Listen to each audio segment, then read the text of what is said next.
Undying is a team that had a near-perfect Season 1 in the DPC. Still, they missed out on a spot in the Singapore Major after losing a dramatic 3-way tie to Evil Geniuses and Quincy Crew. A third-place finish in DPC Season 2 left them out of the Animajor, and Undying, led by their captain and founder Moon Meander, was left to take a much longer road through the regional qualifiers. Watching the way that you played in the North American qualifiers, you guys made it look so easy when I know it wasn't. So talk me through what that was like as an experience for you as a team. It was a lot to get there. I would say the hardest part about it was not being able to see each other in person and being able to read the emotions of the team without being able to see someone just through the voice alone and how they're feeling. I constantly needing to check up on them on an emotional level to make sure everything's okay.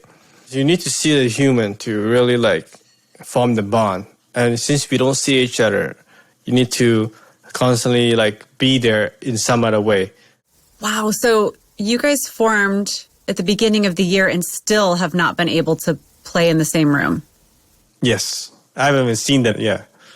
I think the Dota is the easy part of the Dota. It sounds as silly as that sounds. The harder part is working as a team, because this is a team game, and anyone can be really skilled and really high skill. But at the end of the day, if you don't play as a team, you're gonna lose to a team that is a lot worse than you skill-wise individually, but a lot better at teamwork. Are there any coaches or captains that you've had in the past that led by example and have helped you find your way as captain? Yes. The number one person I would say is Fly. That's why I learned, he would show me all the little things back then, and he would be so calm about it. He would never get angry, never lose his stuff. I would never play out of fear for that guy. I wanted to make him proud. Another captain I would model after would be Swindamelons. Not the toxic part of Swindamelons, because it's very toxic, but the leadership part where he would have a lot of charisma and band the whole team together with his words and speeches, and that's something Fly never did. So I'm kind of mixing up both of them a little bit: the speech part, the charisma part, with the non-toxic coaching part. Moon Meander has competed in 2 internationals, TI5 with Complexity and TI6 with OG, placing 9th, 12th in both events, despite being favored in the latter to win the whole thing. Even with this experience, it's been several years of struggling to return to the highest level of competitive Dota. It's not easy to come back like this. In Dota, a lot of people, once you miss one TI, they think you instantly you're trash already.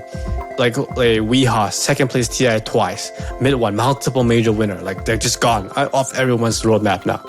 After not making it to TI 8, 7, and then 8, and then 9, I had to play in CE, I had to play EU, I had to play in NA stacks. 4 years later, I finally did it, and it was not easy to do it. I was so happy when I got out. I was I can actually sleep good again. It was crazy. It was I was so stressed. Yeah. Well, I hope you're able to take some time to just really appreciate what you've accomplished before things start heating up again. Yeah, I'm excited. It's good to be back.